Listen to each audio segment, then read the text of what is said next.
this meeting to order. Will you please stand for the Pledge of Allegiance?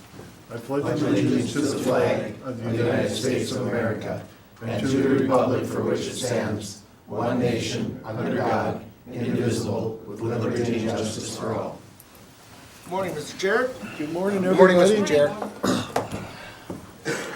Okay, could I get the approval of the county So board moved. minutes? We got a Second. motion by Commissioner Wincher, seconded by Commissioner Johnson. Any further discussion? If none, all in favor signify by saying aye. Aye. Are there any additions or deletions to the agenda? Not at this time. So moved, Mr. Chair. I have a motion by Commissioner Jelinski, Second. seconded by Commissioner Wincher. Any further all in favor signify by saying aye. Aye. Opposed, motion carries. Okay, we'll have the 407 Civil Affair Battalion Army Reserve come up, and would everybody state their name for us, please, for the record? And, Sure, I'm Mitchell Johnson. okay, welcome, Carl Thunum. welcome, Bruce Cherney. Aaron Imbe. welcome. And if you can't spell their names, you're all. Good morning, gentlemen. Good morning. Well, I'll start out by introducing myself. I'm Mitchell Johnson. We're Army Reserve soldiers. We're from the 407 Civil Affairs Battalion based out of Arden Hills, Minnesota. Again, we're Army Reserves. We're part-time soldiers. I'm a state trooper on the civilian side. If you want to state what you guys do on the civilian side. Carl Thunum. I've already met Dwayne, Jeff, and Mike. It's really been a pleasure. On the civilian side, I am the Wilkin County Attorney. And I am Bruce Cherney. I've been in the military 34 years. And on the civilian sector, I live in Anoka, Minnesota, and I am the senior claims adjuster for the VA for veterans who go to civilian-based hospitals. So we adjudicate medical claims for our veterans. And I'm Aaron Imbe. I did 20 years in military, 10 Navy, 10 Army National Guard, then now with civil affairs. I work in IT at Ecolab as a senior master data manager. Welcome. Excellent. So what I want to do is I wanted to explain a little bit about why we're here and what we do. We come to you today with in our Army uniforms, but most of the time we're just like everybody else. We have our normal civilian jobs and our families back home. Our partnership with Morrison County actually started way back in May of 2012. I called Deb Gruber out of the blue and explained who we were and what we wanted to do. And we partnered with Morrison County in 2012 and 2011, 2012. And then most of those soldiers, including myself, deployed to Djibouti, Africa in 2014. And now we're back. And we're civil affairs. That's our branch. That's our specialty. And the Army asks us to be the soldiers who are the connection between the Army and the local populace of whatever country that we're in. And why are we partnering with Morrison County? Because there's no better way for us to train our skill, to train and to be experienced, than to actually do it, to meet with people in as real an environment as possible. That's why we meet with you. I mean, we can do it other ways. We can sit in classrooms. We can train our skills with role players, but there's nothing like actually meeting with yourselves, real people, real jobs, real challenges, and so on. And it helps us train our specialty. Think of us as a football team. We're day after day after day on the practice field, and we practice through our plays, our playbook. That's what we're doing now. I asked these soldiers to come to Morrison County, to meet with all of you, and to try to build some sort of a picture, an understanding of Morrison County, because that's what we're asked to do when we go overseas, is to go out into the communities, talk with elected officials, the leadership, and understand the civilian side of whatever area that we're working with. I mean, this world now, whatever country we're in, is so complex, and the Army can't do its mission without a knowledge of the civil side, the civilians, the local populace.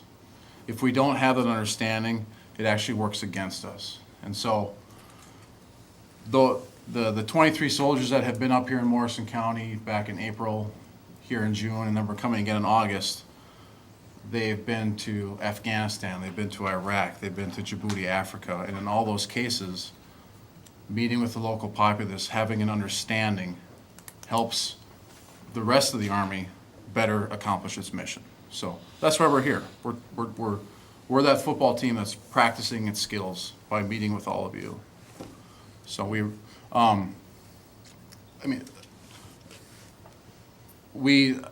I can't thank you all enough, whether it's a county department or a town mayor or whatever. We can't thank you enough for everything you got, for your willingness to take your time and meet with us, whether it was back in 2012, 2011, now, and maybe in the future. So we really appreciate it a lot. I mean, you've enabled us to be better at our job. So what would you actually do, if I may ask, when you come to a place? What kind of information are you finding out from the locals, or what kind of questions are you asking, or how do you try to mingle that together? The group that I have now is 23 soldiers. We're actually unique in that they apply their civilian skill sets to what we do overseas. So, for example, we have county attorneys, we have nurses, we have doctors, we have epidemiologists, we have public health nurses, public health doctors. So a public health doctor would try to understand the issues, public health issues in whatever country we're working in. But by asking you questions about public health, we kind of actually get a better understanding of how it should work, but it also allows us to go through the process of gathering that information. I mean, you would be surprised that I can talk to you and I can ask you questions and I can gain information, but now I have to go back and I have to write a report. And I have to convey what, as a civil affairs soldier, I have to convey what I learned from whoever I talk to and put it into writing so that other people can understand what I understand. And that is a challenge in itself. So what I ask the soldiers to do is to talk to people and then write a report about it. And can you convey in a written form what you talked about? Mr. Chair? Yes. Major, very interesting, first of all, and thank you all for being here today. And personally, as far as I'm concerned, you're welcome back here anytime. But I think that part of the picture that we're painting today is that in many people's minds is that a soldier carries a gun and they march. And they're shooting. That's what soldiers do. Mm-hmm. But the big picture of the military is that's not what soldiers only do. They do exactly what you're talking about. They're attorneys, they're doctors, they're lawyers, and so on and so mechanics, whatever it might be. They're not just a shoulder or a weapon on your shoulder marching down the road. That's not the only thing that happens. In fact, there's much more, and that's what I'm picking up from what you're talking about. When you're going into a town overseas, you want to find out what happens in that town, in that community, the same as you're doing here, same as I did yesterday, if you will, when I conversed with the major. You're exactly right. I mean, there's this ad in the Army that says there's 212 ways to be a soldier, and we're just one of those ways. Yeah. There are the soldiers that do the shooting and the Absolutely. marching, and we work with them, but they don't always have the knowledge or the skill sets to understand what we need to understand to help them. So we actually work with them. You know, they call us enablers. We enable them to better understand the local populace. So. And if I may, when we go into a region, we determine stability and instability of the region. And that's economic, that's cultural, that's religious. And so if we can, and also in Morrison County, we come here and we look for what is the stability and instability and what's your challenges. And for us to come here and do that in a real county with real people just hones our skills so much better, so when we do go over to, whether it's Europe or a third world country, our focus is, okay, what are the stable things and what are the unstable things? Absolutely. And how do we mitigate that? How do we be the liaison, the conduit between, that country or this county and the local populace. So if we can come up with recommendations or courses of action, not only for our commanders, but also for Morrison County, then we can help brainstorm and find out what are the good things and what we can do, what kind of effects can we have, positive effects. And so that's kind of what we enjoy doing. Thank you. I was involved in 2012, and I think you're the only one I recognize. Yeah, we all move on.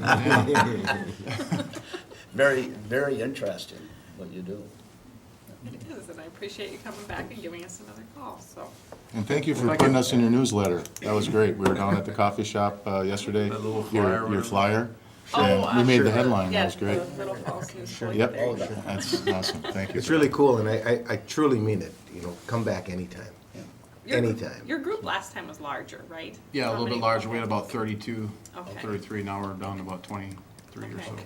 But yeah, no, it's great. It's very interesting, and you called this time, and it Yeah. seemed to even fit even better with some of the focus that you had, so it was nice that you could. Thank you guys very Great. much. Appreciate Great, it. thank you. Thank Wait you. to hear from you, Mitch, Okay, on the next month deal. sounds good. Okay, all Take care. right, thanks. Okay, next we'll have social service report.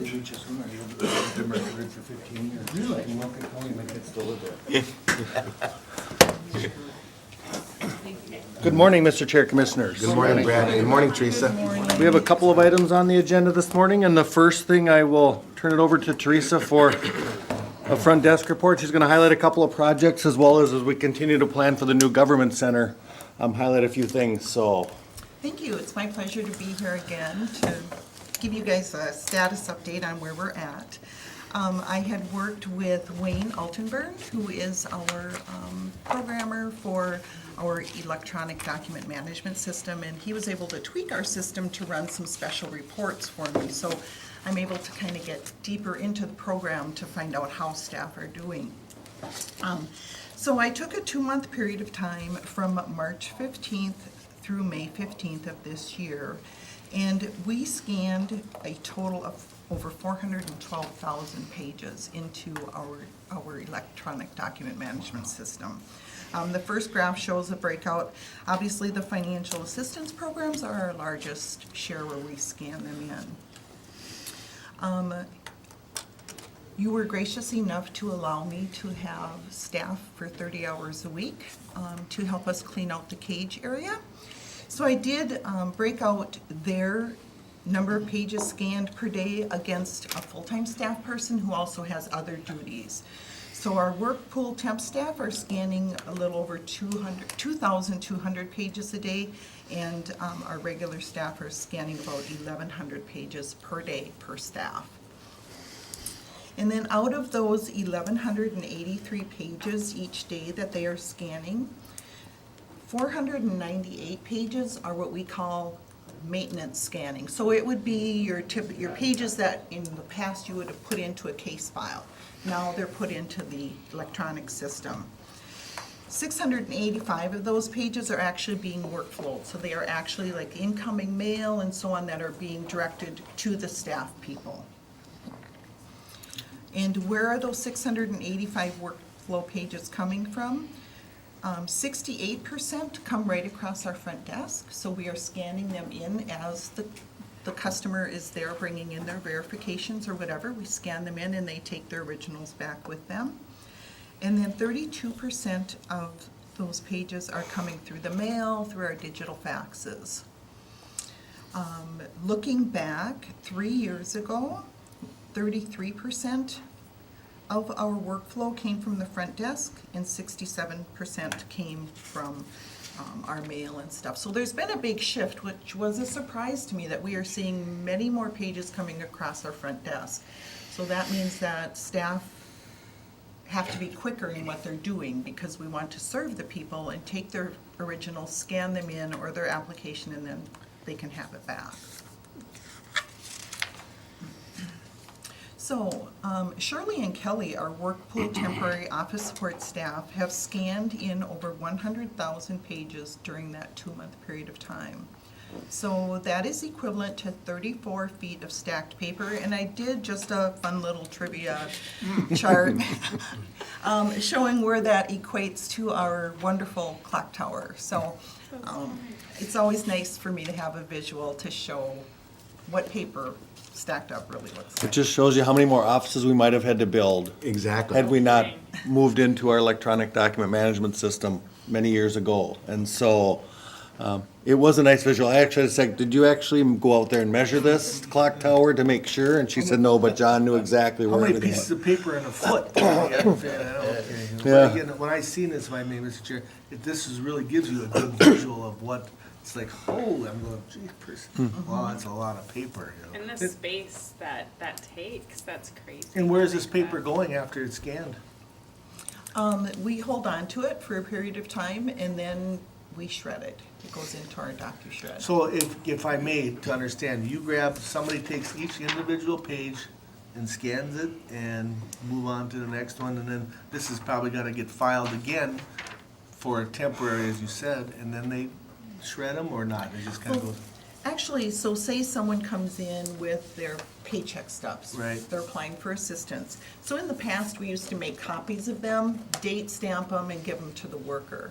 Well, now, while the client waits, we put them through our scanner, the system date stamps it and sends it into the case file. Okay. And they can take their originals back. So we're only handling a piece of paper once. okay.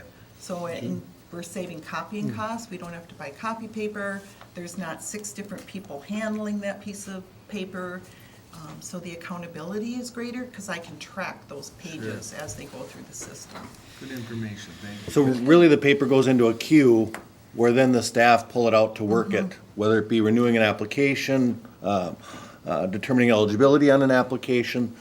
So within our system, we have what's called queues, and each of the workers will pull information from that queue to work that particular case.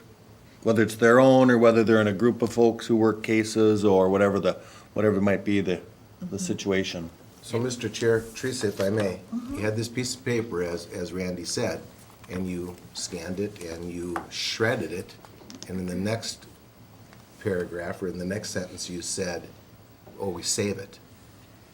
Are we still saving paper? No, I'm sorry, it gets. We're saving it into a machine. We save it for a period of time, for 7 days, just to make sure that we have a good backup. Okay, in you save our this for ATMs. 7 days? Yes. Okay, and after those 7 days are done, all that paper that stack that goes onto the clock tower, all that's been shredded. Yes. Yep. So we Yes, don't it's have gone. paper copies anymore in social services. Not a whole For lot, all no. practical For all purposes. practical purposes. Right. Yep. And because there's still some of us who have a little bit of a fear of these machines and what's gonna happen, we have about 17 different ways of backing these things up, I'm to assume. So all of that data is stored. Yes. Yes. Yep. Yes, Mr. Chair, it are is. we having like a file cabinet sale or something like that? Right now, you have until noon today to buy a number of file cabinets, actually. We have a lot of things on the public auction Yeah. site that we're Yeah. selling. Yep. And it's not really a joke, because we have a lot Yeah. of things on the public auction that we're selling. And what this system has done, and Teresa was very much a part of implementing it originally when she was here years ago, has tremendously saved on staffing costs and error rates and paper being lost and things being shuffled. And we've been able to keep up with increasing caseloads and responsibilities put onto us by the state, because we've had tools that have worked. So I know sometimes you hear that, well, does technology really help, or does it cause more work or something? In this instance, it's been tremendous in terms of our ability to keep up with demands without additional staffing costs at the same rate. So especially as we talk about planning for the new government center and offices, I mean, in prior years, when we did the office in 1990, we made sure everybody had at least a 4-drawer lateral file cabinet in their office. Now, nobody will have four drawers and, 2 smaller ones on each side of them, and so it has reduced the purchase too of office equipment as you plan for the new government center, so. And this isn't something new to Morrison County, this is the world that we're living in. Yes. For the most part, yes. Yep.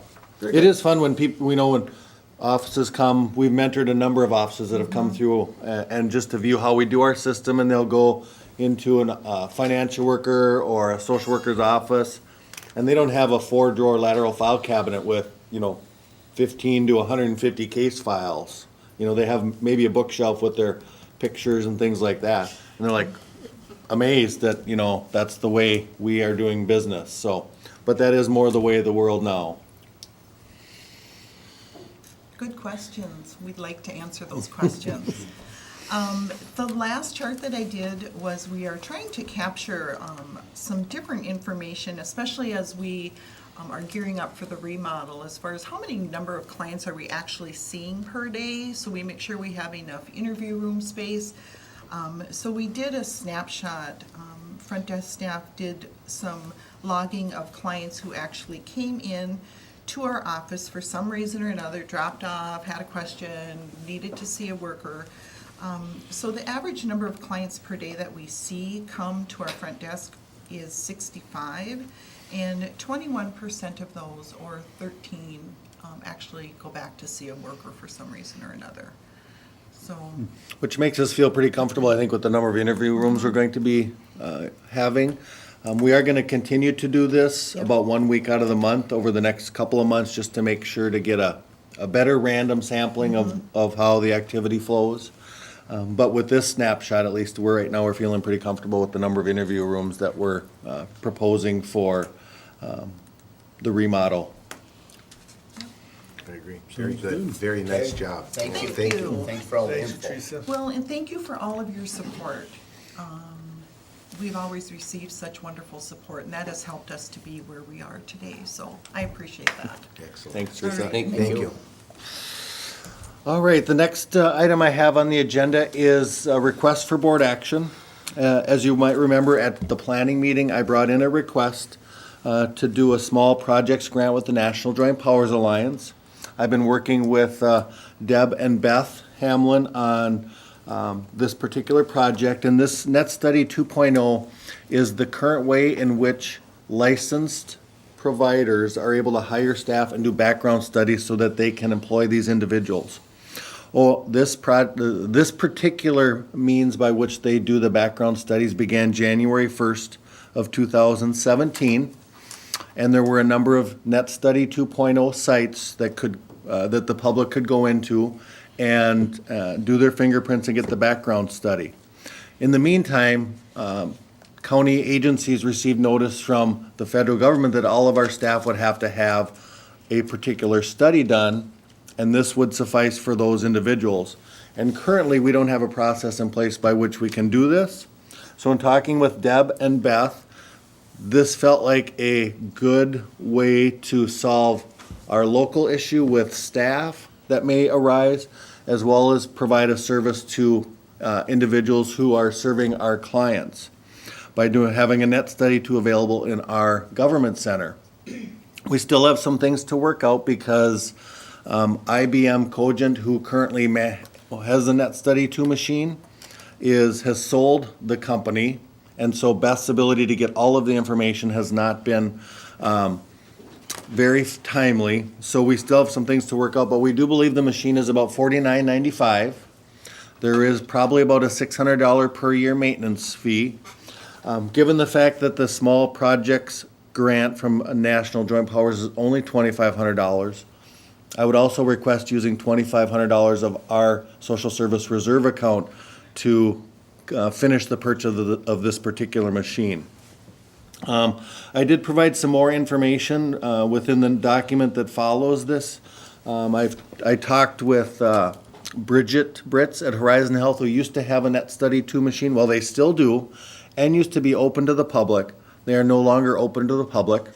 They averaged about 20 people, sometimes less, usually less, but they had a couple of rush periods because it's new.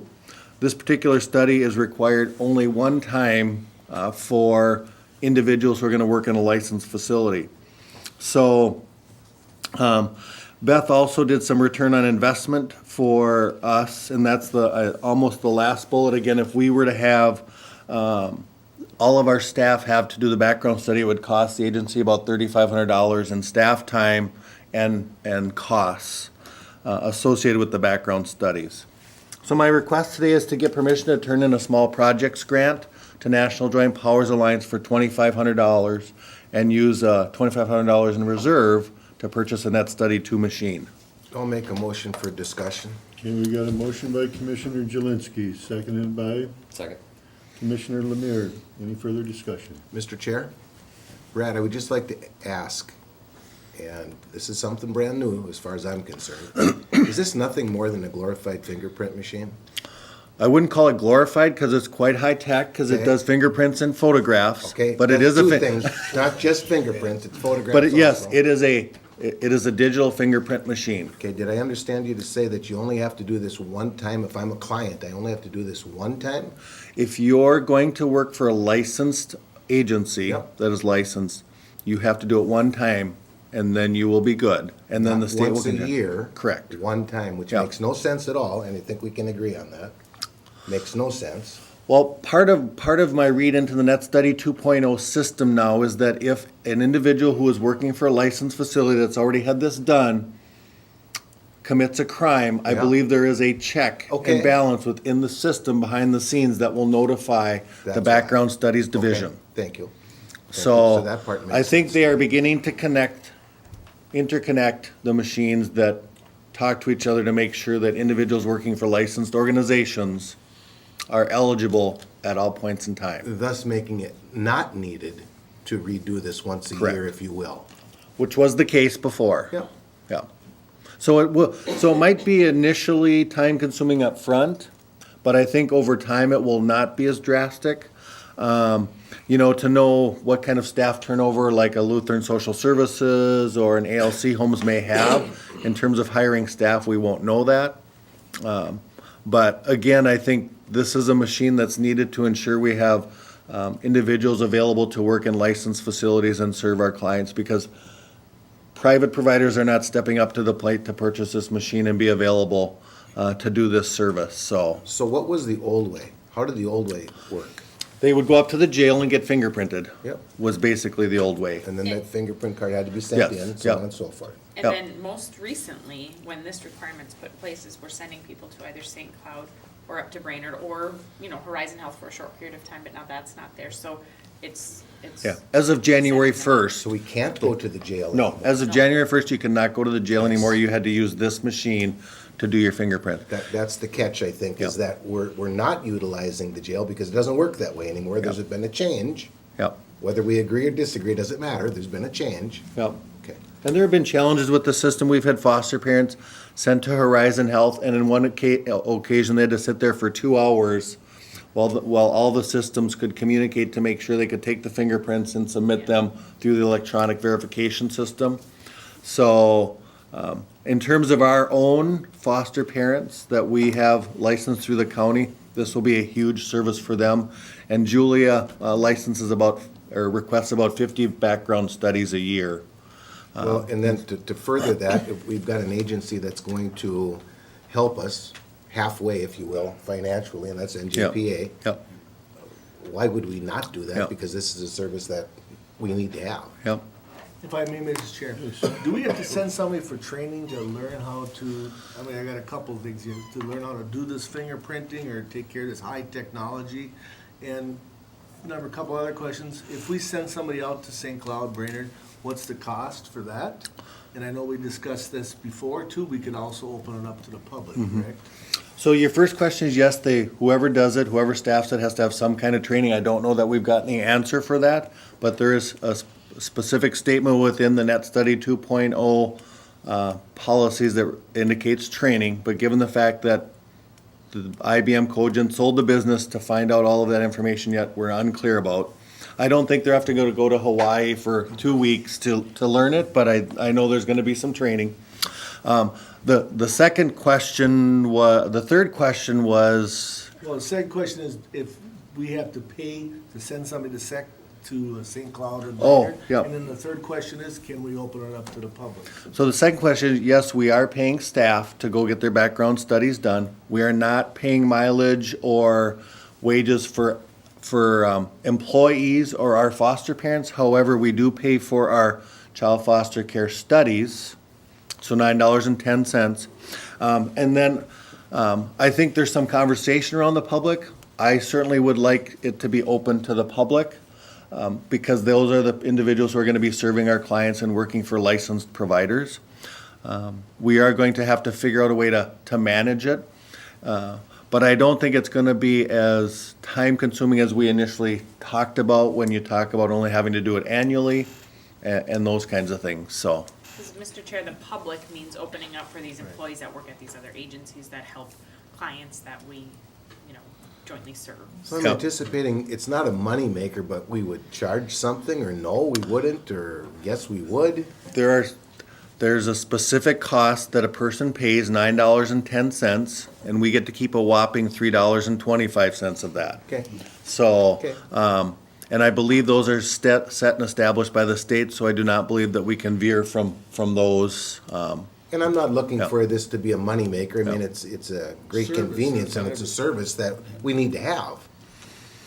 So we have to take about 1,000 fingerprints of individuals to almost break even, so, and I don't know if it would be in my lifetime, but maybe, I don't know, you never know. But the fact of life, just so we're on the right page, we roll your fingerprints today and it takes a picture automatically, or you Yep. send somebody to school and it takes a week to get it done, whatever.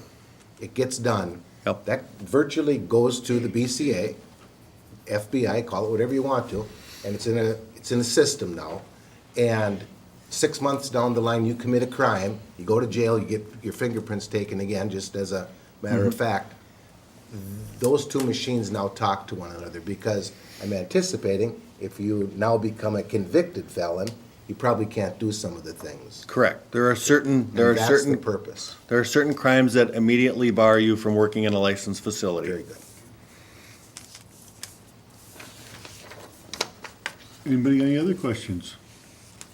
If not, we have a motion and a second. All in favor signify by saying aye. Aye. Opposed, motion carries. And then I do have the document there for, I'm guessing, the vice chair to sign, that I'd like to drop that off at NJPA today, if possible, so. Or Ms. Gruber. I signed it already. Yeah. Mike signed it. Why don't you sign beside it too? Okay, thank you. So I'm going to National Joint Powers Alliance for a meeting this afternoon, so I was gonna hand it off to Anna and make sure it was correct and thorough and what they were looking for, so. Thank you. Thank you. Thank you, Brad. Yep, thanks, Brad.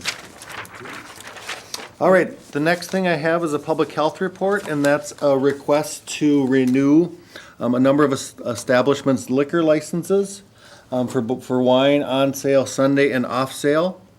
They're all listed in your packet, and I believe we could do them all as a single motion. I would so move on that, Mr. Chair. Okay, we have a motion by Commissioner Johnson, seconded by Commissioner Lemire.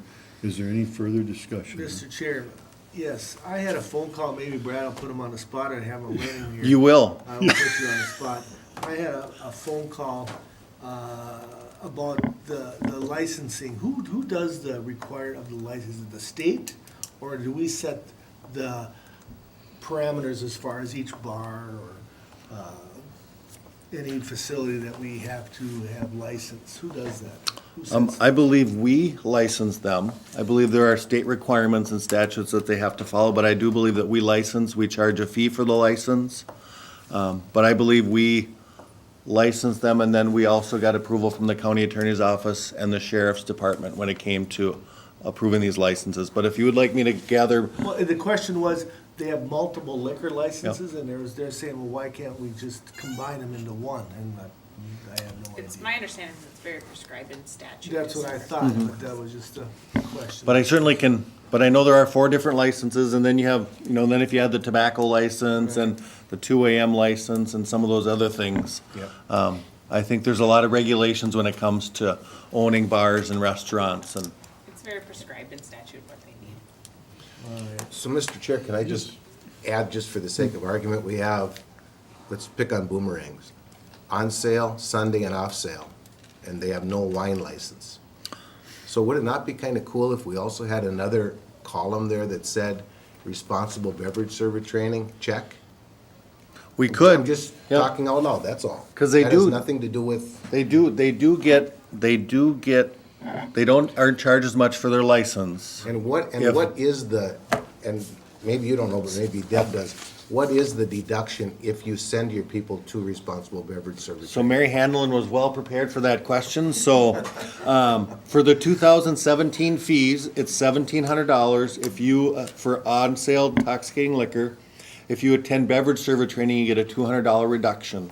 Very good. If you are doing off-sale intoxicating license, it's $300, $200 if you've taken the beverage server training, so you get $100 off. Sunday license, there is no discount, and for wine, there's a $50 discount. Is there one for 3-2 also? There is. So you get $10 off, so it goes from 75 to 65, or off sale is 30 to 25. It's positive. Yeah. No, So, that's what I yep. have. Yep. Excellent. One question for Brad. That beverage server training, they gotta take yearly, right? That I'm not sure. Yes. Thank you, Deb. Yearly. That I'm not sure. Okay, okay. You know, I think there was a pretty big reduction that we talked about by them taking that. Yep. that Absolutely. beverage server license. And actually, if you look in the upper corner, the ones that the chair of the board sign and the clerk will sign, it does show how much they're paying for the license. Yep. So, and I asked Mary, and she wasn't sure what the percentage was of who is getting a reduction and who's not. If you look in the upper right-hand corner. So, Mr. Chair, I have one more question. Then the training is done by the county, but establishments, a lot of times insurance companies do it too. Yes. So that takes care of the same thing. Okay. yep. And I'm gonna throw one more kink out there. When you mentioned the Sunday liquor license, is that gonna be a license all by itself? If they wanna serve, so it'll be another license they'd have to pay For for? off-sale, I believe we'll have to do a liquor or will, The Sunday liquor license will be a separate license, just like all the others, it's a separate statute prescribed license. Off sale. Yep. Right. but Or on again, sale, it's yes. another license that Yeah. they'd have July to- 1st. So if somebody wants to, August. does not want to serve liquor on Sunday, then obviously they don't have to Yep. take that license. yep. We knew that you would probably have difficult answering these questions today, That's so why we that's why asked we them. gave them all to you. I know, go ahead. That's what they What is did. the charge? Okay, we have a Good stuff. motion and a second for all the liquor license. All in favor signify by saying aye. Aye. Opposed, motion carries. Thank you. That's all I have today. Brad, Thank you, Brad. Thanks. Have a good day. And improves the staff know what they're doing, what they were well prepared for you. Yes, they were. Okay, land service report.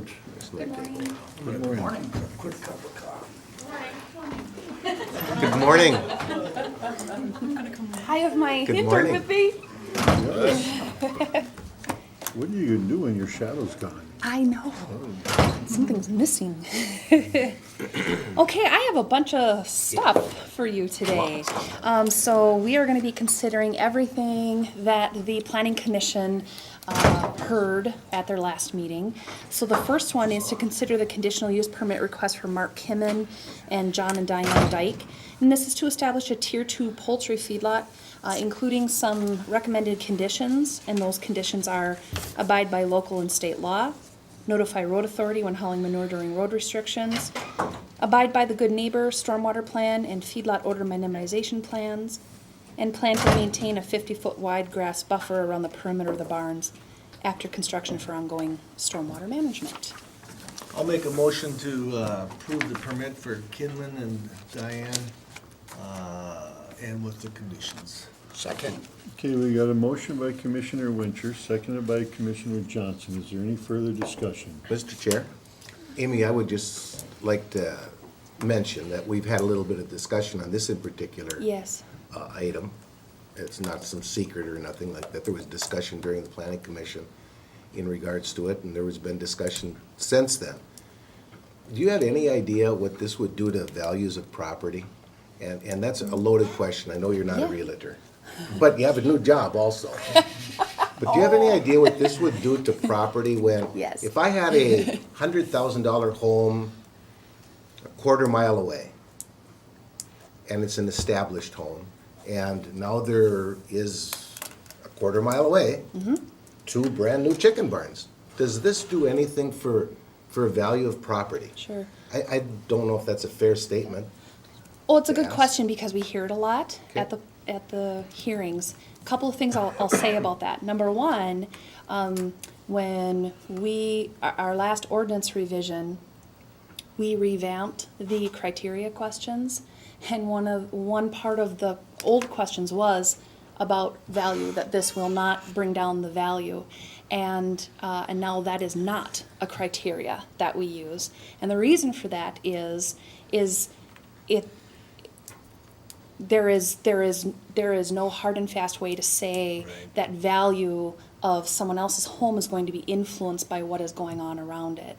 And I know there have been studies done about the influences of agriculture and large production sites on the values of home, and it really doesn't shake out that the value of a home or a decline in the value of the home is directly related to a feedlot or a feedlot influence. So that is something that really doesn't shake out generally on a individual basis on whether or not you decide to buy a home. That might have a driving force. But overall, I know when we appraise properties, as far as for the mass appraisal tax system, the proximity of a home to a feedlot does not enter into the valuation at all. If I may, in other words, if you have a house valued at $250,000 this year, and then next year 2 barns go up, the assessor's not gonna take a look at it and say, well, now there's 2 barns, let's lower it to 240. That's correct. There would be nothing, when we assign value, nothing attributed Right. to what went on next door. What we attribute that to is the market. The market drives what the estimated market value is on a home, and that is based on the sales of like properties around the county. So when we talk about around the county, are we talking about that home that's a quarter mile away from a feedlot, in essence, to every home in the county, or are we going in a 5-mile diameter? Are we going in a 10-mile area? We're generally looking in the district, so within that particular township or that particular city with the like neighborhood, that's generally what we're using. But we also will look at sales of similarly sized houses with the same acreage countywide. So those two things work together for us. And then, we're on a mass appraisal system. If you're a fee appraiser and you're asked to value a particular home, banks will order a fee appraisal, a realtor might. They're looking at it just a little bit differently than we are, because they're looking at that particular property, highest and best use of that particular property and what it is. But they are looking at what that property offers as far as the quality of the home, the construction of the home, the acreage, all of that.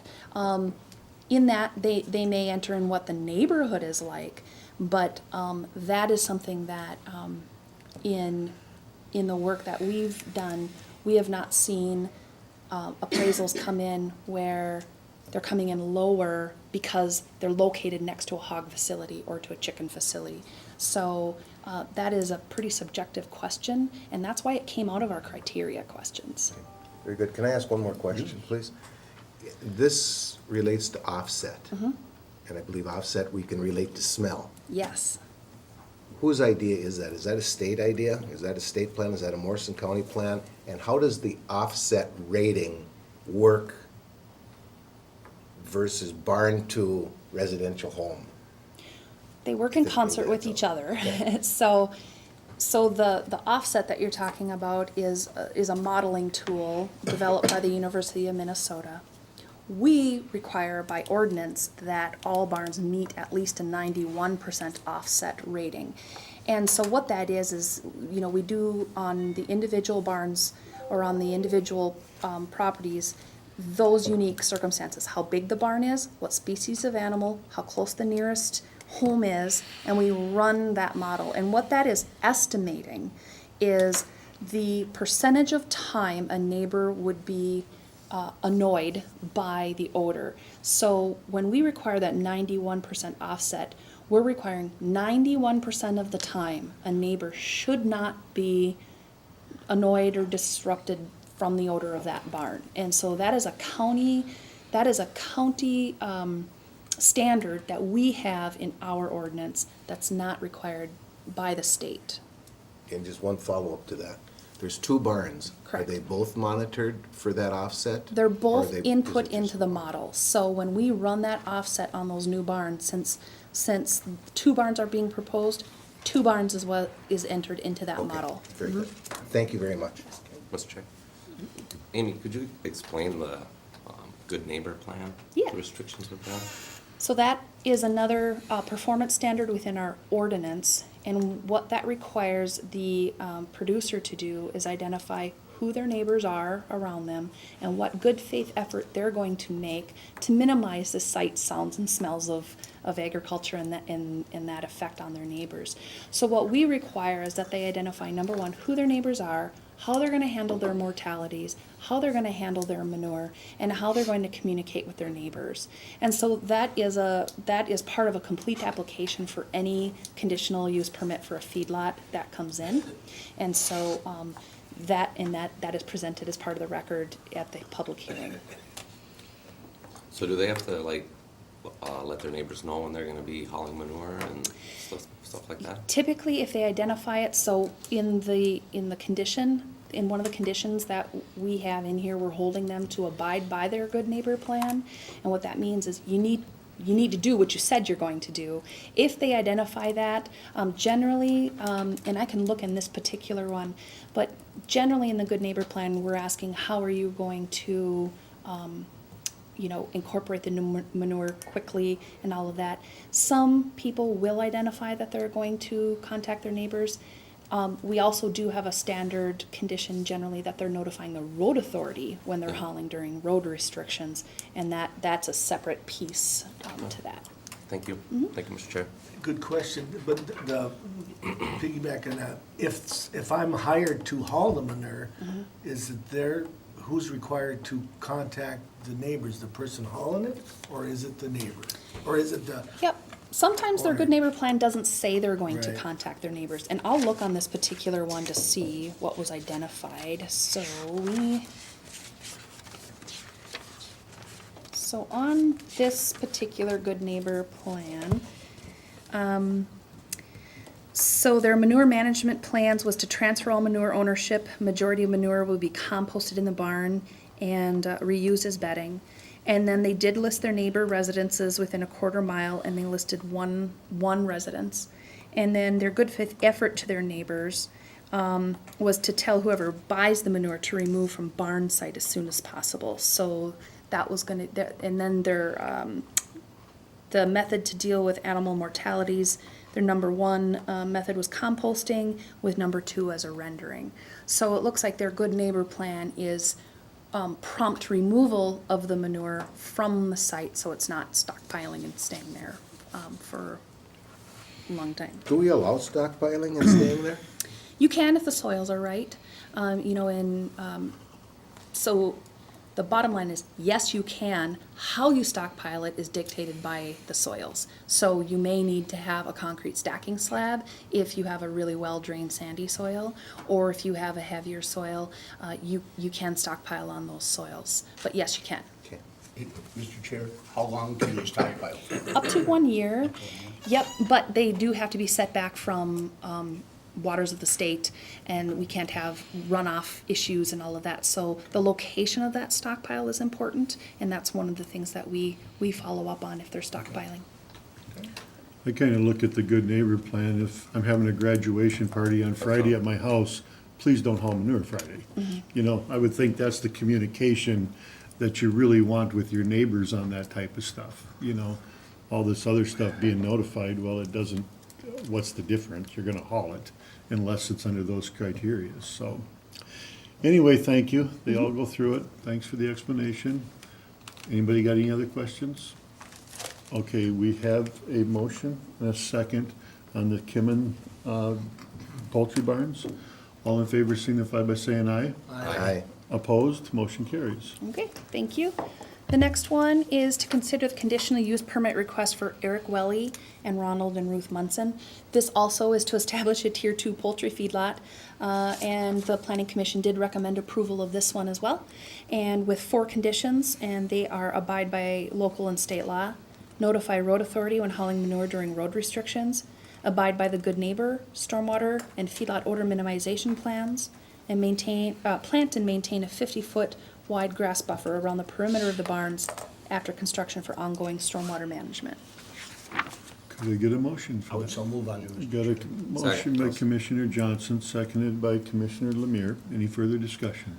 Mr. Chair, is this becoming more of a norm now that at the planning commission, I think, I don't know, we had 4 or 5 applicants come in for tier 2? We had three, Three? yes. The three of them are requesting for 2 barns. That's kind of becoming more, most time it was for tier 1 only, now we're getting to tier 2s. Correct. We have a new producer that is kind of entering the market here, and that's what they're proposing to these producers is 2 barns. And then we also have the other game in town, I guess, that's offering a second barn to their facilities that have 1. So we're going to be seeing more tier 2 and 3 poultry as time goes on. What's the difference between acreage versus tier 1 versus tier Sure. 2? To establish a tier 1, you need a minimum of 20 acres. And then to establish a tier 2 through 4, you need a minimum of 75 acres. So there is a jump in that and then also in setbacks. Mr. Chair, Yes. this probably has nothing to do with this item at all, just as a matter of a question. Do we really have enough land for all the manure?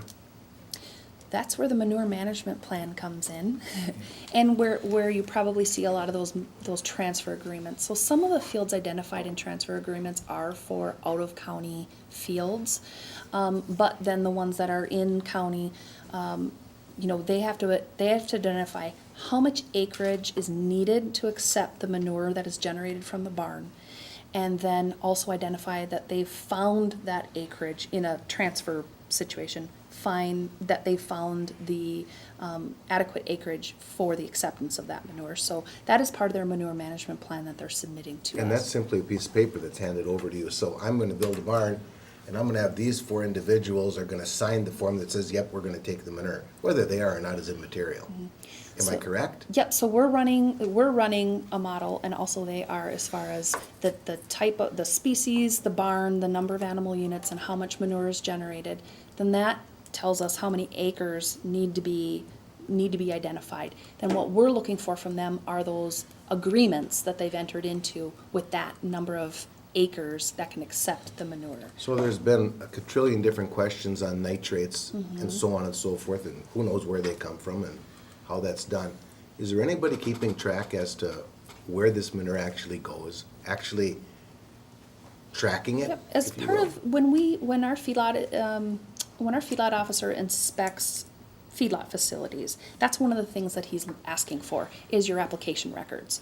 Where is your transfer record? Where is your, and then in the case of their own acreage, where is your application records? What rate? Where is your soil analysis? So that's part of the feedlot, the delegated feedlot program, is that's one of the points of inspection when we're on site. And of course, then when we get reports of over application, things like that, then that's something that we're also responding to. Thank you. And if I may, that's only for in-county. Once that manure leaves the county, what happens? Then we're working with a delegated program of the other county to take a look at the application standards. The application standards are gonna be the same because that's state requirement, but we're also gonna be working with that feedlot officer on that. Amy, I noticed a lot of the applications now, they're selling it. And that's all they put on there, that it's gonna be sold. Is there any modification, or is there any tracking of who buys it and if it's Sure. going on their land, or is that part of their plan? A couple of things. So they have a couple of options. They can either say, I own enough acreage to spread this, or between the acreage I have and what somebody else has, I'm gonna get rid of this manure, or I'm gonna transfer all of it. Those are the 3 scenarios that we generally see. When we're working with the Soil and Water Conservation District now on more of a tracking tool as far as identifying those fields to make sure they're not being double counted, that is actually, the manure is actually received on that. And then we're looking at more of a phosphorus-based plan, because we are naturally high in phosphorus, and then a lot of the manure that we're accepting, especially with turkey and chicken, is higher in phosphorus. So those are some tweaks that we're making to where we have a little bit more overlap. The other facet that we're doing is all of these tier 2 through 4 feedlots, require an environmental review done by the Soil and Water Conservation District. And they're going to be taking a look at a different kind of element they're going to be looking at those manure management plans and cross-referencing those with the NRCS that writes a lot of those plans. So we're going to have a couple more checks in there with the application of manure. So in my application, I can't just put down, I'm gonna sell my manure. No, you need to I had- identify who you're selling it You need to to and how many acres that person has. Okay, And then sounds you're good. providing a map of that field. So are we transposing that map on a county map, so we could pull up on the screen right here one day and we'd say, all that manure's going here, and we're all of a sudden seeing a whole bunch of red dots going, hey, that's way over manured, if you wanna call it that? I think you coined a new term. Yeah, way over manured. Over manured. We're getting there. Yes, Yes, we're getting there. okay. Very good. I couldn't give you a map today, but probably next year I could. I think we know the That's- name of the map when it comes out. Yeah, Map. manured. It's the manure, over manured. Who got, Thank you. the who got manured map. That's right, we got manured. You know, Amy, when we talked about this, I know we're always talking about the manure because of the barns, Yes. but what about the farms with their with the chemicals they put on? Is that monitored through any office? Not by us. That's monitored by the Minnesota Department of Agriculture. Okay, because I feel sometimes there's probably less threat with the manure going on than all the chemicals that went on before.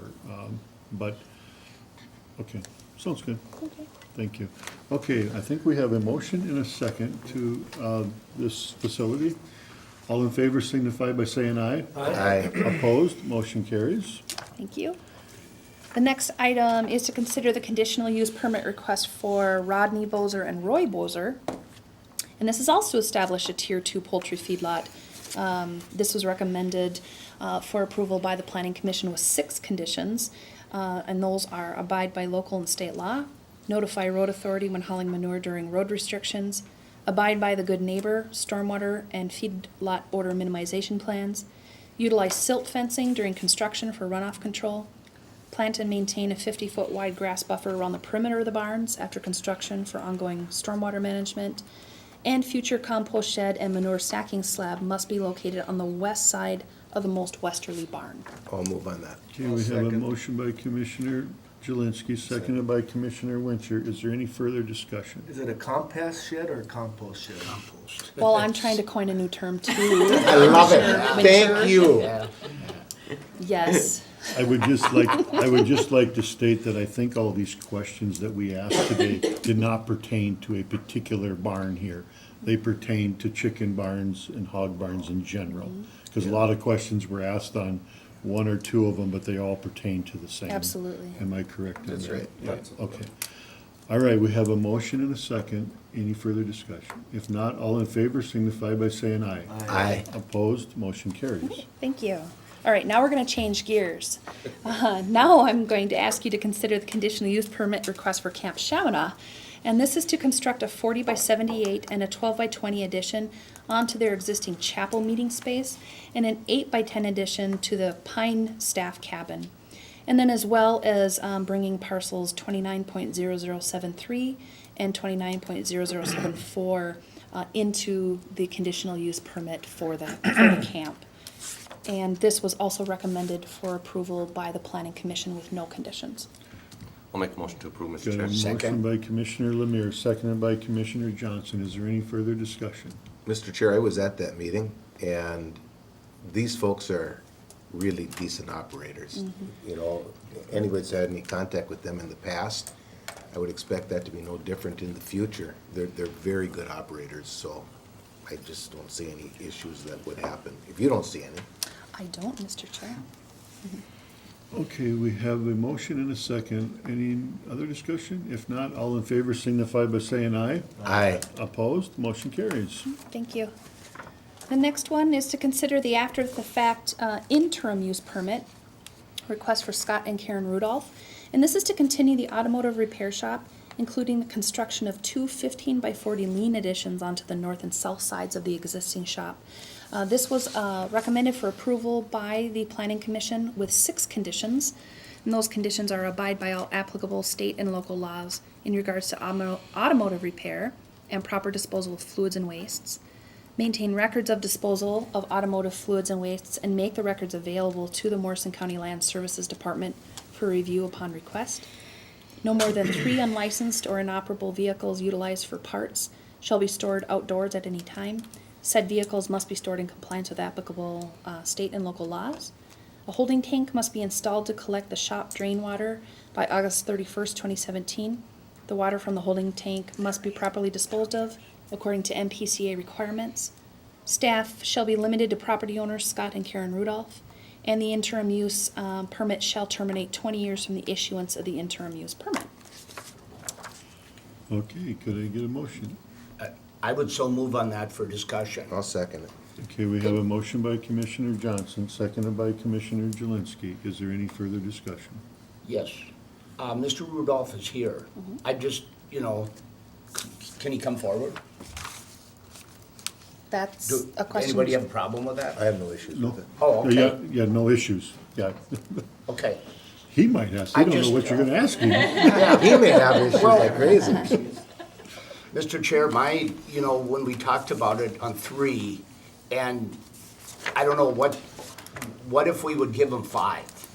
3 what? Amy? Cars outside, I think. Cars outside. Oh, So you are sorry. referring to condition 3, and that is no more than Yes. 3 unlicensed or inoperable vehicles. We had discussion about this at the planning commission, as far as that the threshold for junkyard establishment is when you have 3 or more unlicensed inoperable vehicles, and so that is a use that is not allowed in the agriculture zoning district. Okay. It's also inconsistent with other automotive repair businesses and conditions that we've placed on others, Okay. if we were to allow more. I see. So in other words, if Yeah. we would allow 5, then he really doesn't fit in agriculture. Then he because it rises to the comes under a level of junkyard. having a junk and salvage yard along with his automotive repair business. And remember, he can always store more inside if he chooses to do so. Is that Correct. correct? Yes, Inside. that's correct. Yeah. This pertains to the outdoor storage. Right. And, Mr. Chair, this is only vehicles that you would have on your property that you're getting parts off of. This wouldn't be any Correct. service vehicles that No. are waiting in line, if you will, okay? No, there is no limit on the number of vehicles that can be parked there Right. awaiting service. Okay. If I may, Mr. Chair, if you can recall, is this consistent with other repair shops, these conditions? The conditions, and we recently approved another automotive repair, and those conditions were abide by all applicable state and local laws in regards to automotive repair and proper disposal of fluids and wastes, maintain records of disposal of automotive fluids and wastes as required by MPCA rules, and provide for inspection of records upon request. No outdoor storage of vehicles or vehicle components except for the vehicles on site for service shall be located on the property. Staff shall be limited to the property owners, and the interim use permit shall terminate at the time the current property owners cease to own the property. So just to compare and contrast what those conditions were.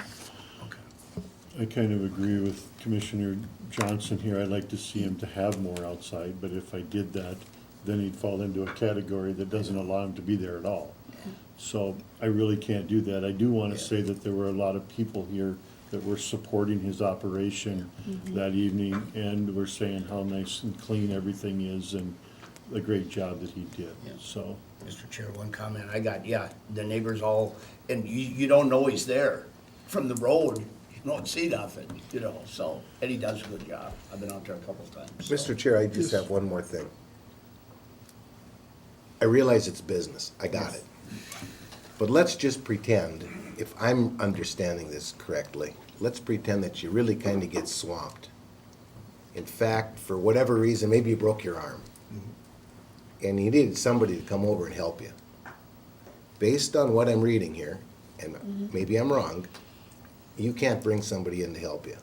Your bride can help you, that's very clear, and perhaps she does, and that's wonderful, but you need another hand. You can't do that under this agreement, is that correct? Not the way that that condition is written, no. Okay. Is that normal also? Yeah. It was, I don't- it's consistent with other automotive repair businesses located in the agriculture zoning district. Okay. That's all I can say about that as far as you certainly have the ability to look at these on a case-by-case basis and the circumstances for each request and adjust conditions And that's not one accordingly. of Scott's questions, is not to hire another employee. But let's just say that it happened, and he needed one. Would he have to come back before this very board, pay another $50 or $500 or whatever it would be, to pose the question?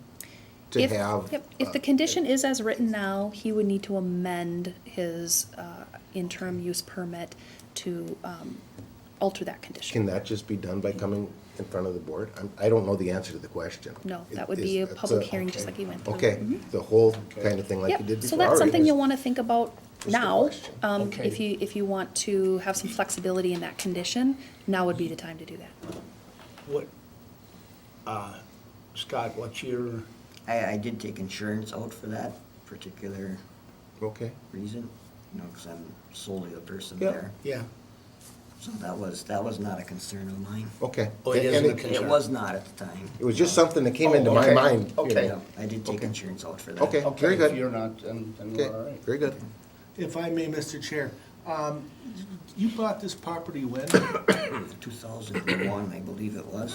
Okay, so my question is on the condition number 6.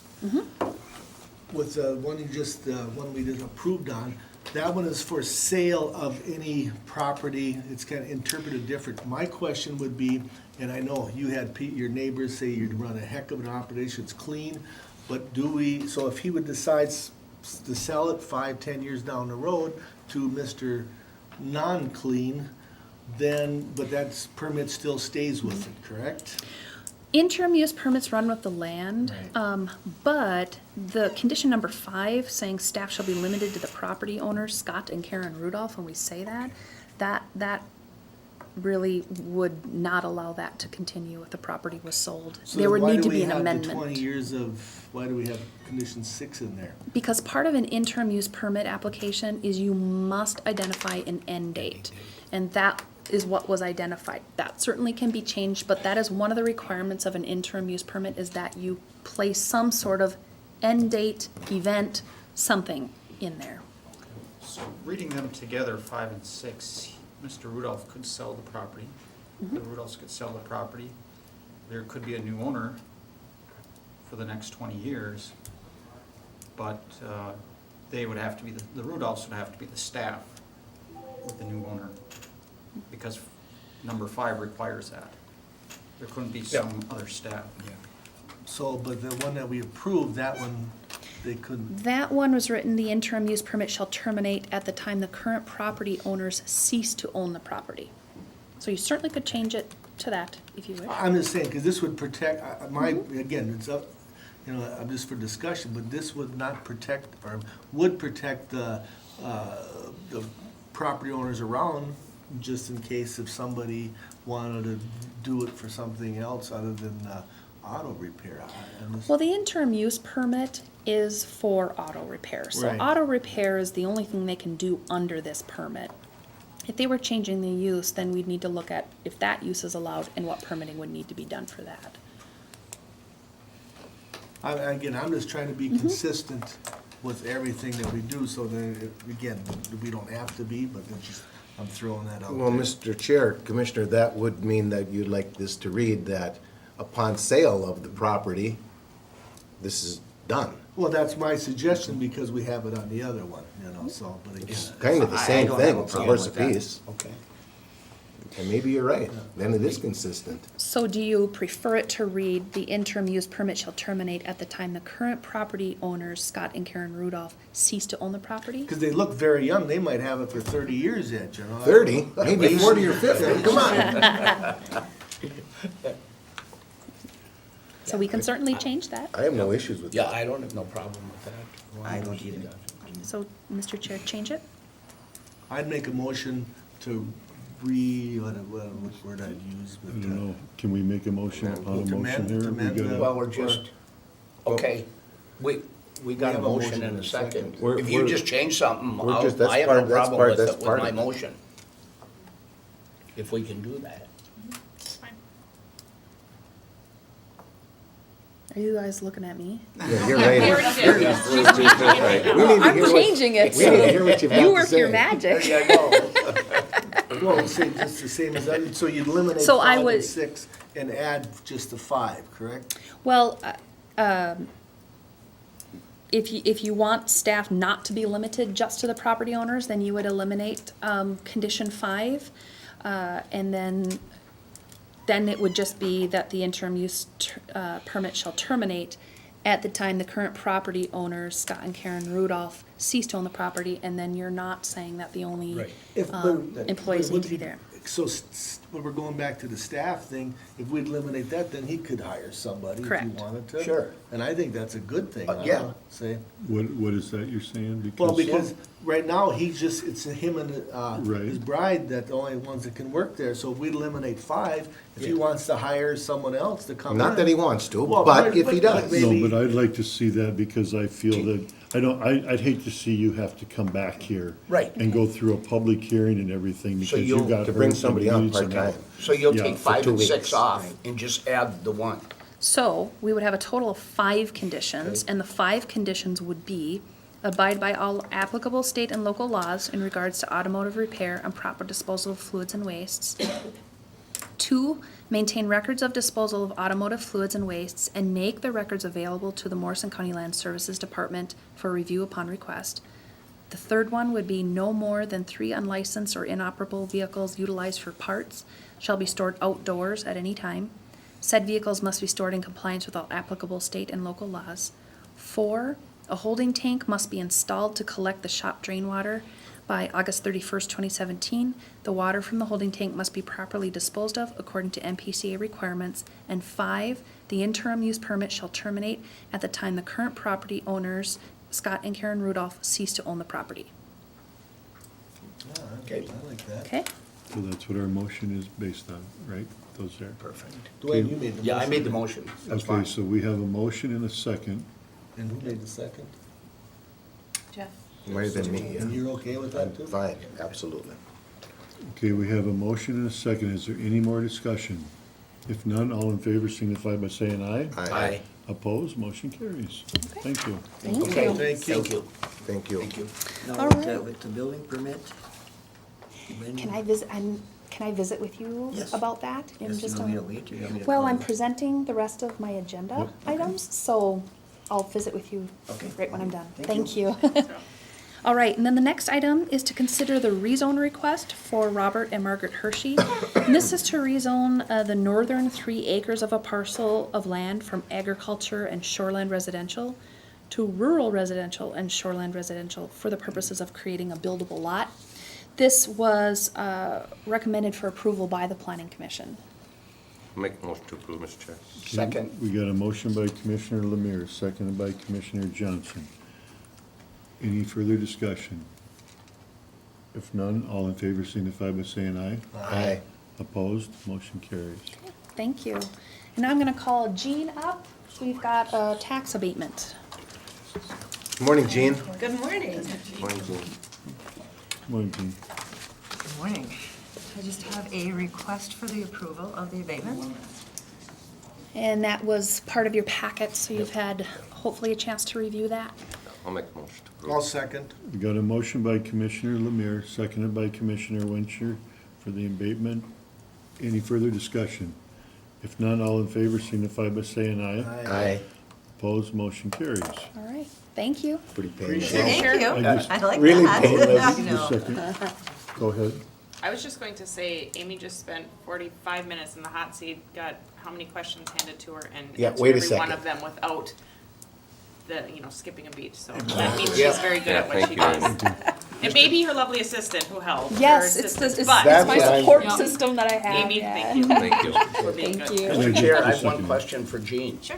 We got county board equalization next week from tonight, Correct. Yes. and there's only, is like a recommendation, there isn't So much far, here. there's a recommendation. Okay, so far. So it should be a short meeting. Sounds Too good. bad. Theoretically, he's Home. saying. It Well, starts yeah, at yeah, it 5. should be, it should be being. It's at 5 It o'clock. starts at 5, and we Starts have to at be 5. there till 6 or 7.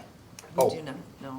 You do Oh, not. okay, there is no So, set no, since we take appointments, Oh, okay. we have to Okay. offer a 7 o'clock Oh, appointment. I see. But if we don't have any, Okay. then we don't need to be there. But I think there might be one that we have to be at 5, but the appointment's at 7, so. Yeah, and that just gives you time to make us dinner. Yeah.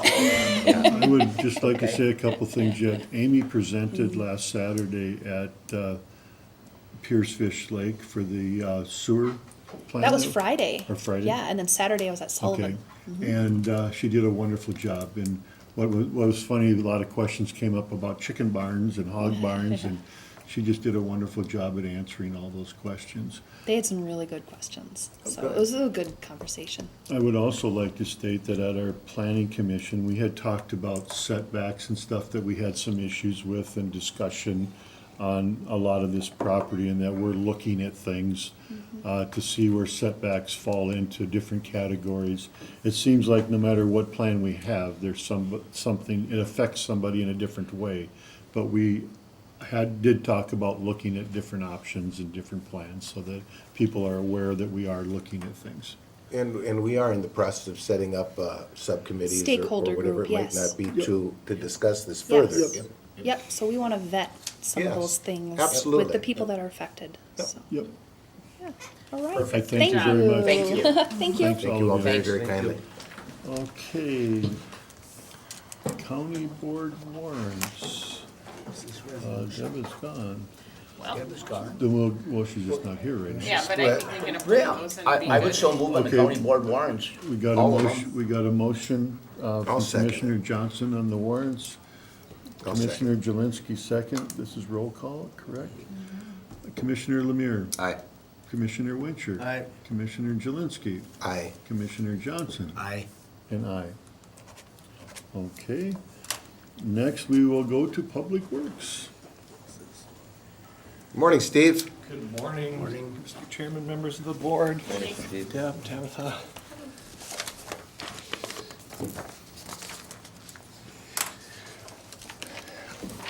I'd like to give an update to the board on the status of work that the department is trying to accomplish this summer through the construction season.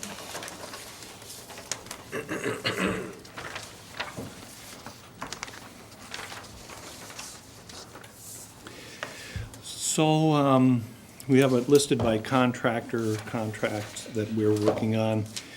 The first contract is with Redstone Construction that was awarded earlier this year in May. That is for the replacement of the bridge over the Swan River on 110th Avenue in Swan River Township. So, driving began last week, and the north pile line was put in place, and the north abutment was formed and poured. We pounded the south piling line yesterday. Was a little bit difficult going, a lot of rock and cobble. And these are H-pile that are supporting this structure, and when you run into that type of situation, you can have where the pile gets kicked in one direction or the other, and then the pile might not be within the pile or the abutment cap when it's poured. We were able, after a little bit of work after they were pounded, we dug down. We had to pull a couple of them over, get them placed correctly, but we did get the pile line put in place. They're tying iron today, and then tomorrow they'll pour that cap, and then we'll be moving forward. I think it'll go pretty quickly after that, and placing the beams and pouring the deck and all of that. Tri-City Paving, we have that contract with Todd County. Todd County is managing the construction inspection on those two county line roads. 31, the paving is completed on our County State Highway 31, which is along the county line north of 27. On 219, we're trying something a little bit different there, where we had quite a bit of failure in the old pavement. It went through a very weak swampy area, and what we did is we reclaimed about 1 mile of the length of the roadway, and we then stabilized that 1 mile of reclaimed material with cement. It's kind of it's a newer thing. It's been becoming more popular in the last number of years, where once you place that cement, you hydrate it, and it sets up substantially better than just trying to utilize your reclaimed bituminous material. it worked very well. They pulled that area yesterday, and they're paving today, so we're So they moving were- forward with that getting completed. Last week, north of 27. Yes, last week was north of 27, and they're working on Oh, now our they're coming from 219 south of 27. 27. Various locations, the Chevron sign installation, these are safety projects that the board has authorized. We began that installation on Monday. We have two pavement marking operations going. One is our regular marking, where we're just doing maintenance activity on existing pavement paint. The other is where we are doing additional ground-in edge line. They're up on number 5, Mike, in your district today. They're grinding that white edge line down, and then we'll be placing epoxy, high reflective epoxy in that new groove. So those projects are taking place currently. Anderson Brothers, contract 272 was awarded the projects listed there, number 4, which is just a thin overlay. 19, which will begin once MnDOT has completed their Trunk Highway 238 project from Upsala South. That is not anticipated to start until after July 4th. I think July 10th is probably the day that we'd be anticipating that work to begin. 228 is a county road that's on the north side of Upsala, will also be resurfaced. And we have a project that we are supporting the city of Upsala on the Tower Road, where we're gonna be subcutting a weak area and reclaiming and resurfacing that Mr. Chair. road for them. Steve, that one's gonna be after 4th of July also, right? That's, currently that was what the intention is when we met with the contractor. The only one that really has that after July 4th start date is 19, but they're kind of tied together in a way that's how they'll all fall together. Knife River Corporation, we recently awarded that project to them, on the biggest part of it being our County State Aid Highway 45. Contracts have been submitted. We're waiting for a return of those signed contracts, and then we will work those through our signature process and execute them, and then anticipate sometime in July that contract would start up. That includes our 45, where we will be replacing pipe in all the accesses. We'll be stripping the shoulders and widening the shoulders, improving the slopes on the inslopes along the roadway. Then we will be milling part of the existing pavement off. We'll reclaim what is left, and then we will come across it and resurface the entire stretch of 7 miles of road. Mr. Chair, Steve, are we actually talking, I don't know the answer, that's why I'm asking. Are we widening 45? Yes. Maybe a foot on each side, or? We'll end up with a 6-foot shoulder when we're On done, each- on each side. On each? Yes. So 12 feet? Well, a 6-foot shoulder on each side of the Okay, lane, yes. Okay, very good. Yes. Thank you. And we will be paving the portion of the shoulder, so we'll have a 12-foot lane, 4-foot paved shoulder, Yes. 2-foot gravel. Yes. So we get a lot of bike traffic, actually, surprising in that area, Busy coming road. down from You bet. Brainerd and coming down bet. this way. 43 is just a simple resurfacing project, and then King Road is the bridge removal of the existing bridge over the Platte River. We're gonna do a realignment of a portion of the township road that then takes that place of that structure, and so we'll eliminate a bridge off the system. We currently are advertising a project I believe part of this would be in Mike's district, part of it in Dwayne's, where we're going to be improving all the access approaches. We're gonna cut down a vertical at the intersection with County Road 217 that has very poor sight distance. We'll use that material for the improvement on the accesses onto the roadway. And then we will pave that back. We're gonna be replacing the box culvert on County Road 268. That's in Mike Wilson's district. And then 350th is a project we're supporting with Granite and Lee Township for a box culvert replacement on the Skunk Creek, a low-volume road that they have a very, very poor quality structure on that we're supporting them in replacing.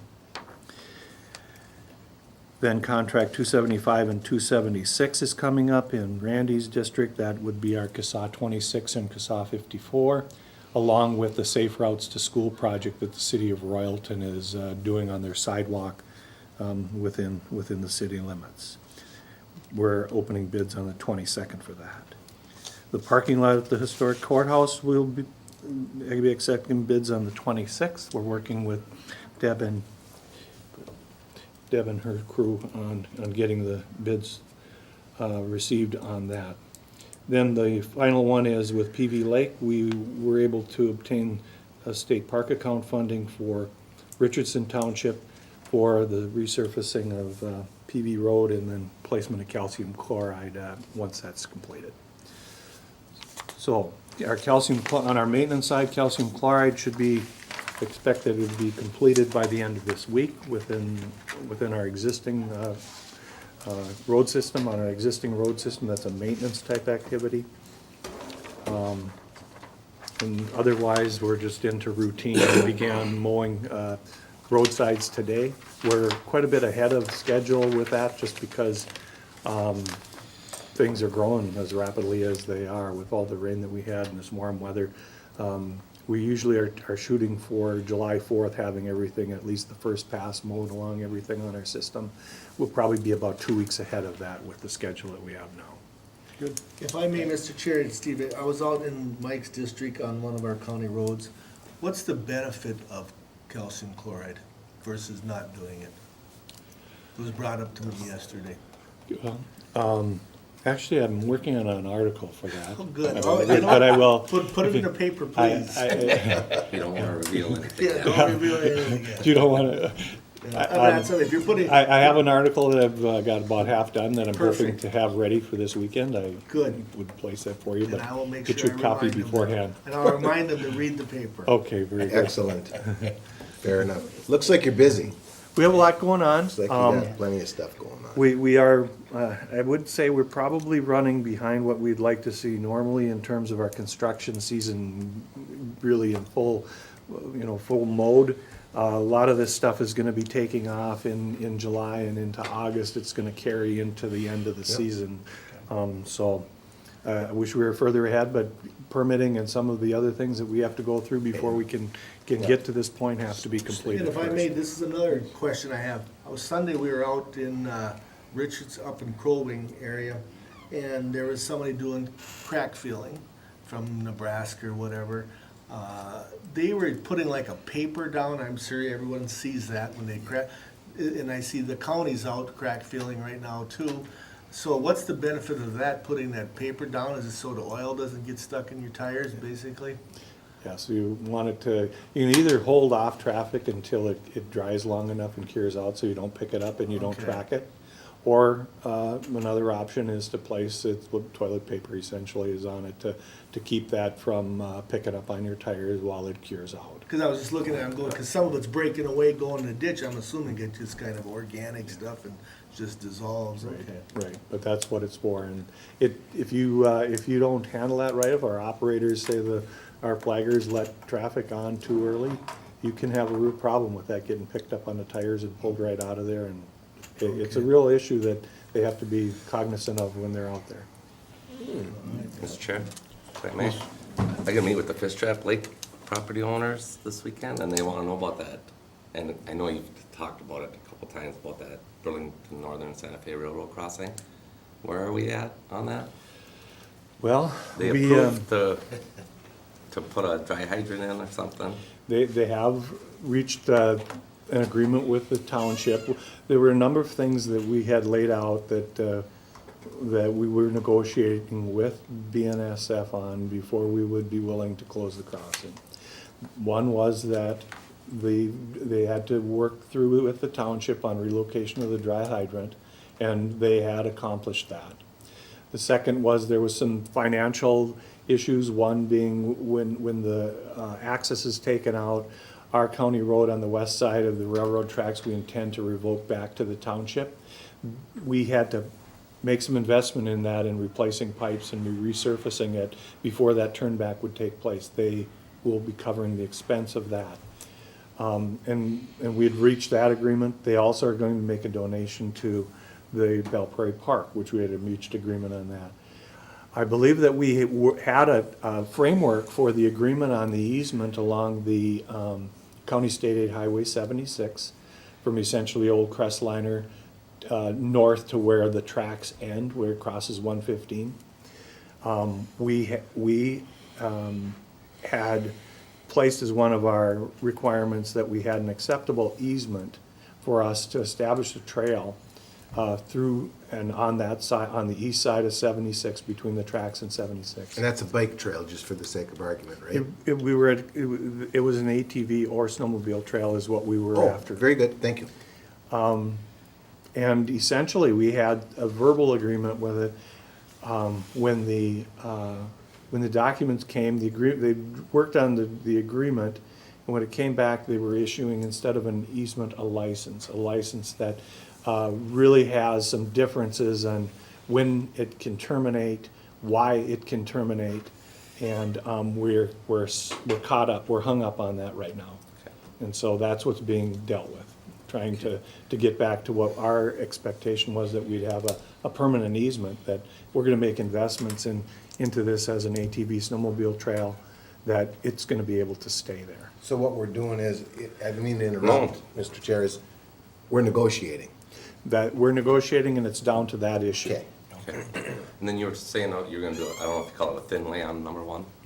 We have several patches on number 1 where we're gonna just do a sand mix to get through until we get up for a construction project. Okay. And do you have a? It's probably time this frame? week that it'll take place. Oh.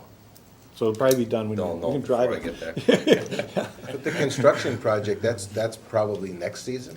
I think we're probably 2 years out on number 1, the way that's looking, yeah. All right, thank you, Steve. Okay. Sounds good, thank you. Thank you, folks. Thank you. Have a good day, Family. week. Okay, administrators report. You know what? Steve is yet another example of good Right. staff who have answers to questions we ask, so Oh, I like it. it's awesome. Absolutely. Anyway, that all makes my job great. Legislative updates hopefully will be coming in the next number of weeks to get you more input as to what the legislative session did to impact your job and our mission here, and what that's going to do for budgets and tasks and things of that nature. So I know the different areas are working to try to define that better, and we're gonna get information coming out of that in detail, hopefully in the next number of weeks. Are we gonna, if I might interrupt, are we gonna interrupt? Are we going to invite either Kresha or Gazelka to come and talk to us sometime, just to visit with us as to their take on how things are going? We certainly can I do think that, and I that would can be ask. positive. That'd be nice. I know that they have a legislative update, but that's more general and broad, but I think a good time for that would be once we can kind of hammer out some of the Yep. specific county Sure. issues, but I Sure. think that's a Yep, great sure. idea. Yep. We'll make note of that and Sure. try to get them here once we have some idea on what the impact is for us. Other than that, I know Steve Bukowski mentioned the historic courthouse parking lot. We did get agreements with MnDOT, and the city of Little Falls approved that last night regarding the equipment on that tower to be able to be moved. And so we're moving forward with all of that. We're working with contractors to, that will remove the actual physical tower, and that way we can get things rolling on having that hopefully completed by the end of this season or next fall, so we can use that as a staging area. I don't recall if I mentioned to you, I did hear back from the State Historical Society. I don't recall if I did mention that, but either way, I did, and they were pleased to see some of the other improvements that we're making to the historical site, so that was good. Continue to work on plans and honing those as we will for the next few years regarding our building project and as we move forward with that, but that is good. Continuing to fill positions that are vacant and working to get more good people on staff when we can. Yesterday we had interviews for the position in my office, and hopefully we can move that forward and complete that by the end of this month for sure, because Barb is done on the 23rd. So lots of good candidates. I was very impressed and pleased, so I think we will do fine. Can I interrupt again and Yes. go back to the tower? Yes. All the items on the tower, do you know, and maybe you don't know, in that agreement with the city of Little Falls, is that to move those items from that tower to the water tower? To move some of those items. There are Okay. some that are going on the roof of the law enforcement Okay. center building over there. Yep. Because there's equipment now that's housed over there that connects or that talks to or speaks to, but a much better place and climate controlled environment would be over at the law enforcement center. Very good. Thank you. I don't know which and what, but thank you for not asking more. No, I'm not asking anymore. That's fine. Be specific. Yes, but other than that, continuing on, and there's the big ball tournament in Piers this weekend, so I'm excited about it. There you are. Good. Okay. Committee reports and upcoming schedules. What dates are we looking for? From June 11th through June 24th. June 11th through the 24th. Commissioner Wincher, would you like to go first? Sure. Okay, on the 12th, we have a District 5 AMC meeting in Stearns County from 8 to noon. And that's at the Service Center. I think that's isn't that over on the? Wade Park. Wade Park. area. We have that every year, right? Yep. And on the 13th, we have a planning session at 8:30. I'll be more than likely, I think I'll be going to Little Rock Creek Watershed Plan from 1 to 4. That's at Rice on the 13th. And then we have a Board of Equalization at 5 PM here at the boardroom on the 13th.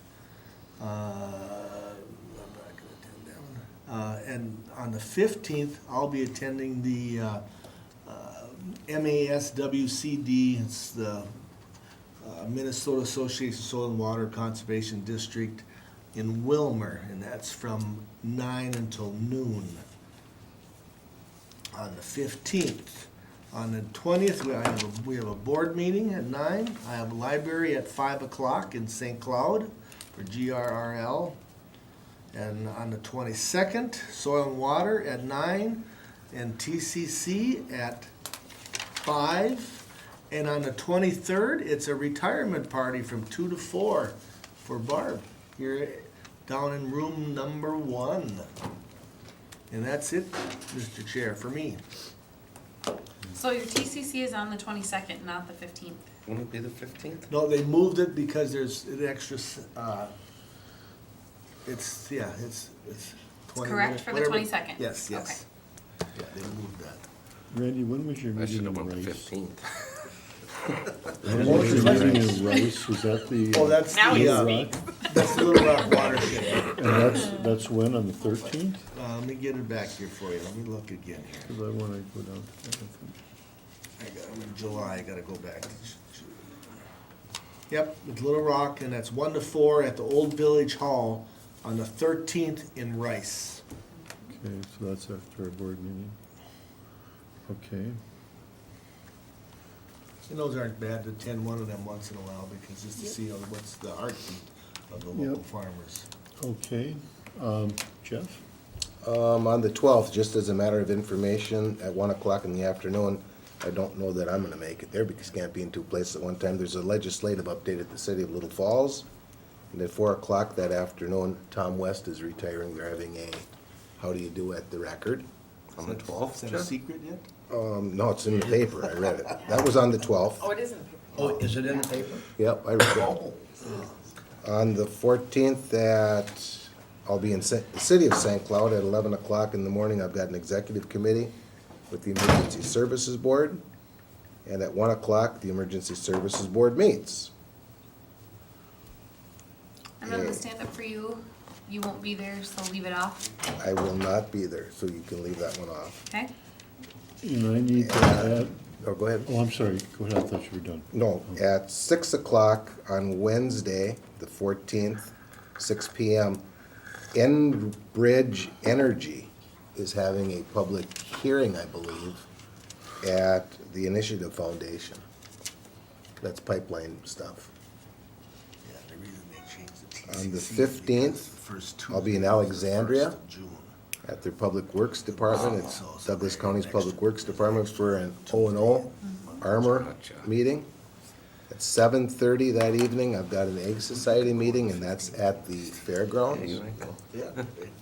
As a matter of information, on the 16th, Friday morning coffee at the Chamber. On the 19th, forget that, on the 21st, at 5 o'clock in the evening. We've got a Hands of Hope meeting in Todd County. And I think that's it. Dwayne? Okay, on the 12th, I have Yellow Ribbon at 7 PM at Cedar Lake Park by Upsala. Then we got, let's see.